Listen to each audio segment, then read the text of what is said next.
Hello and welcome to another modelling video. This is Alan from the Man at YouTube with another event review. Yet again, during the Queen's birthday at Sandown Racecourse, Melbourne, I attended the Model Expo from June 8th to 10th.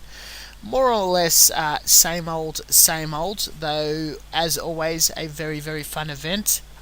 Quite optimistic, and the very heavy smog of rivet counting is dissipating. People were a lot more accepting and enjoying of different types and genres of modelling, seeing military wargaming and Gundam modelers joining together. Great traders and demonstrations. The models were quite lovely, yet the competition does seem a bit lean in entries, unfortunately. Just a quick note with my little hidey hole behind the Mecha Workshop display. It was good to see our whole club in full force and a good representation of Gundam models. The videos will be divided into three. This is just the general review and overview of the events, me talking about what I've witnessed while showing general pictures of models. The second one will be the mecha aspect, how I went in the competitions, the mecha category which Mecha Workshop sponsored, and our display table.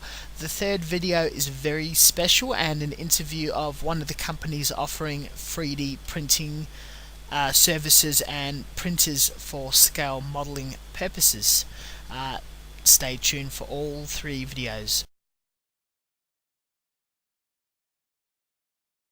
I think the two biggest and strongest driving forces for Expo are always the participation and amazing displays clubs put together by banding together, choosing some sort of theme, and everyone building accordingly to get a uniform force out of their organisation. And secondary, the retail aspect, all sorts of different companies and businesses, some of them not even remotely relevant to modelling, such as reference publishing, books, tools of all sorts, and the airbrushing people, is quite a lot on for just a general person who's moseying along and having a look at the exhibition without contributing a built kit to the competition. Our club decides not to push any agenda of what sort of theme or group build for everyone as a whole and to display whatever they like, but it's great where a club has big enough numbers where people can contribute such a thing, even if it's a basic concept as just green painted models or something as advanced as trainers or whatnot. The sales aspect, I did buy quite a few interesting things, and there were some very rare, amazing and interesting resin bits and pieces, tools, bits and bobs and whatnot. Did spend a little too much money. You'll see the whole at the end. We'll go through a bit of a process or diary of what I've done over the weekend. I rocked up Friday for the setup and closed to the public. Those people were entering models. I met up with the Ghostofzeon. He lent us some of his kits for our display table and entered in the competition, including the other members, some across Gundam Australia forum and other places online. Noticeable figures like Wolfman X and Rant Taya. That was just a very quick night. One of our members assisted in building over a long period of time a larging shelving unit. It's quite sturdy with a little area underneath for us to do some sneaky work while manning the table. Our resources are coming together and we're looking a little more like a proper display. Day one, we all rocked up fairly early. The hall was still closed until midday. We were open to the general public. During from 9 o'clock to midday is a time for the clubs and people entering models to set up and put the final touches in the hall. Retailers to set up their stalls and whatnot. We had very little to do except for a few people rocking up to put their models on the table and just rocked out behind our table and looking around the traders area, picking up the really good models before the general public comes in, which is very, very cheeky, but once you're paying registration and the privilege to have a display table, some liberties and advantages should be acquired, and I did buy one or two very lovely things straight off the bat. The first day straight through the door is very busy. People hit the retailers first and then very slowly shuffle their way around the models, taking photos. Some of the stalls, to kick things off, put sales, Facebooky type things, print off a coupon, bring it in and get a 48th scale KV2 for $10 or whatever. So there were some really good opportunities to be acquired, and later on in the day there was a few demonstrations, the same demonstrations carried throughout the day in a little tutorial cinema theatre posting. Two of the retailers also doing their own independent displays throughout the day, the 3D printing guy and always Runway 13's airbrushing demonstration, which a video of one of those is posted up on this channel. Once all the sticky beaking and looking around happened, the few members of the club that was floating around retreated back to the display table and just caught up with each other, who's been building what, and general socialising. With the little caverns underneath the table, we were putting together some 72nd scale tanks and 1/144 scale Gundam kits. We did get caught out by some people from the Expo, and they sort of had a laugh at, hey, you're building models at a model expo. The important part was sitting behind the table was a few people did approach us and have questions about the style of models we have and inquiries about joining our club. With the difference between our club to other clubs, us not being much of an association and more being a workshop. During the whole spiel of this speech, this is a collection of photos across club displays and competition of armour from 35th to 72nd scale. I think there's some absolutely very lovely work, a lot of fresh new subjects and very interesting ones at that. Amazing weathering, inking, and some very personal touches of bit of extra accessories or camouflage, like bushy flock or a camo netting Zimmerith. Since the release of the anime Girls and Panzer, I'm really getting more and more into my tanks, as you notice the extra 72nd kits out there, and some of these guys with the small scale, they really blow my mind how far they can push these models and do some amazing work. I need to push my weathering and airbrushing a bit further to see how far I can achieve things. Very inspirational. By day 2, a lot of the guys had so much fun on the first day. A few people were interested in doing other things on the Sunday. A lot of other guys not intentionally came on the Sunday as well to help man the table, build some kits behind there, and talk to a lot of strangers and people of interest. During this day we had a lot of people from Expo, other clubs, and regulars of the scene have a chat to us for the first time, and trying to dig out some techniques and ask questions about technique and style and whatnot. The proof that the rivet counters are sort of definitely dying off in this community, as these guys would not talk to us in past and sort of distance themselves a bit, so we were not as outrageous, even though with the presence of a few Mecha Musume kits. Normally this is probably a good day for retailers. There's not as a lot of sales, so you can really dig through the stock and people are not quite crowding around, though there was definitely people who were interested in getting the proper photographs, took their time and milled around the models for a very long time. This is a bit more of a laid-back day, but nonetheless very busy. We volunteered some of our club members to do a little work around the area, about an hour manning the door selling tickets and another hour selling raffle tickets. Funnily enough, when me and Rantaya sold raffle tickets, we were building kits as well, and having some very enjoyable chats with a few people. Really good to get involved in these local things if you're really super in it, besides just entering and support, but not 100% necessary.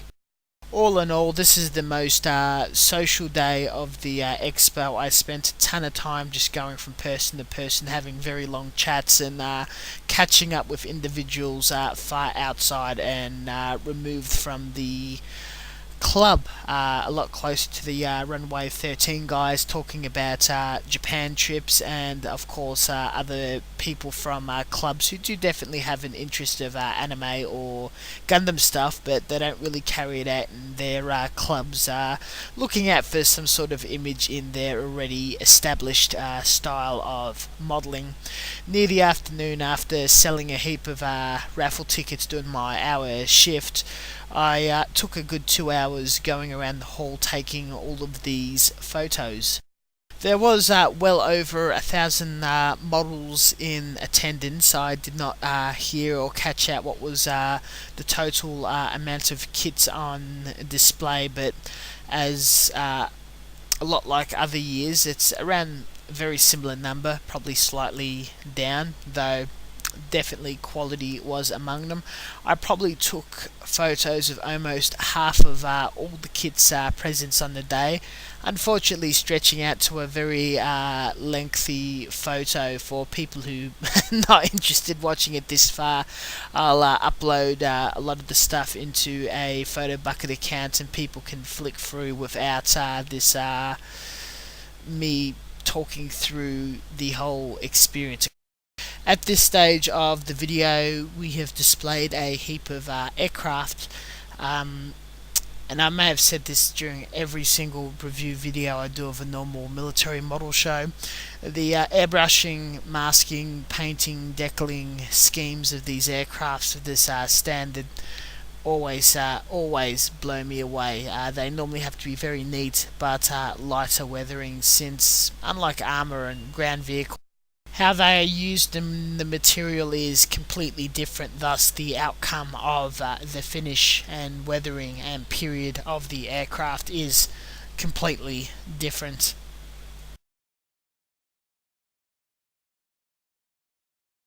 During my duties for YouTubing and taking photos, walking past the mecha category, I was very surprised to see that judging standards and whatnot has changed around a bit. Normally, mecha and robots are favoured to be weathered in a very armour or aircraft-like manner with full reference material and so on though my very unusual Zulu claimed third place. Mecha Workshops, one of our finest members in out-of-the-box painting of master-grade Gundams, this individual cleaned out first and second, which was very well done.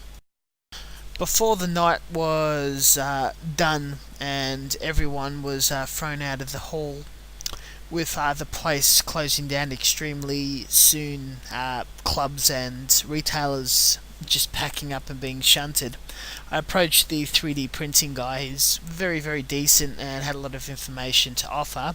I just ran it past him if he was interested in doing an interview, and completely agreed, prepared some stuff, and did a quite a wonderful speech. I was skeptical about a few things, though he answered and cleared up a lot of things quite nicely. I was very interested and sort of changed my opinion completely about resin prototyping, all these 3D printers in the material and resolution they perform. The second kit I entered was my 76 scale Airfix King Tiger with a fairly complex 3-hand colour scheme. Sadly, it didn't win anything, though it was a very tough and fun category. The section of the video we're looking at is figures, a lot of wargaming, though some of the larger busts hand painted very well. Some of the winners was done by Mark, the gentleman who won the Gunpla Builders World Cup for the past 2 years. Another comment in the figures section, it was a bit disappointing that resin anime figures did not make an appearance, or much of an appearance at all. I think I may change this for next year.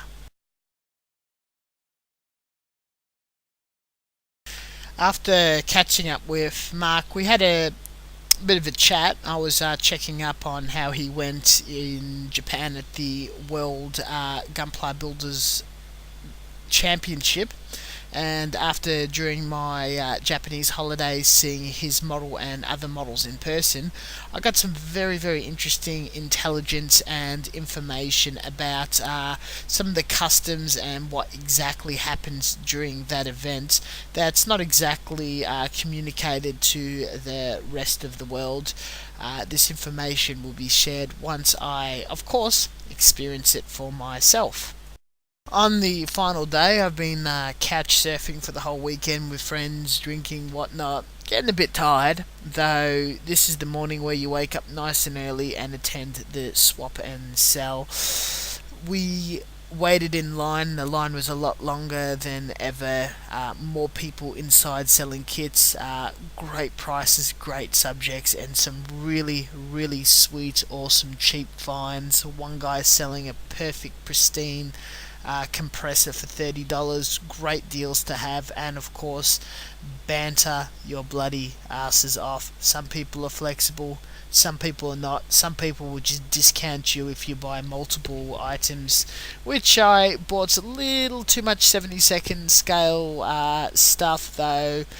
I'm extremely pleased that one or two bits and pieces were things that I really wanted. Luckily, I brought enough money in. During all this, the main hall is fairly dead and empty, though people started making their way there around midday. The always interesting thing about Model Expo and the swap and sells, when people rush and make their way to the swap and sell, you see people walking out almost immediately carrying gigantic stock or stacks of fairly large aircraft armor ship kits. A lot of them of the really large scale 116, 132, whatever. Normally grabbing them for about $10-20. So when you're buying a kit at this sort of thing, you're almost paying between a few dollars off to almost half price or less.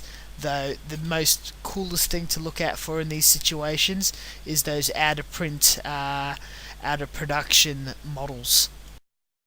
And if you have not spent enough money already, near the end of the day, all of the big stores, mostly the ones having to head back to their shops, warehouses, or worse, in a state, will be throwing big sales. They're great to grab onto. Things keep trucking until about 4 o'clock, where they hold the award ceremony. We collected all of our trophies, though ditched halfway through. It was very long. It's an hour and a half of constantly announcing people to collect trophies, and the club table started to be disassembled, and we slowly dispersed into the early evening. In conclusion, as always, super fun event, especially with the whole crew there. The bits and pieces I brought home, including a third place trophy sponsored by us, Mecha Workshop, in the Mecha category. I picked up this small selection of kits on the Strip Bear display table. The Zulu at the Girazulu, at the very top left hand corner was sold to me via Facebook by a friend. He just dropped it off. The KV2 $10 on the first day, Mecha Musume fodder. Dragon Stug 3, very hard to acquire kit due to how brilliant it is. the Tamiya Type 97, $10 cheapy Mecha Musume fodder. The Polar Lights Type 4, super rare, one of the first Japanese armor to hit the market. Hell, I doubt I'll even build it. It is a rare, beautiful, beautiful piece. Couple of Revell American and British late World War II tank. A stack of rare Fujimi Japanese armor. I remember someone asked me about the Type 97 72nd with a Type 2 turret. Apparently Fujimi makes it, and I managed to score it. It's quite absolutely wonderful. Never knew they did a line. A very strange reconnaissance resin German single person ball-like crappy looking tank, and a really cheap few dollar Japanese ship and mundane Cold War aircraft for more Mecha Musume fodder. This has been an extremely long video. Thank you very much, and until next time, thank you very much for your patience. The next video will be looking at Mecha Workshop and all the Gundam Mecha kits, and of course the third video, the 3D printing. Don't forget to check out a much shorter version of this video by Ghostofzeon, who also attended and caught up and had a good chat with me. Catch you guys later.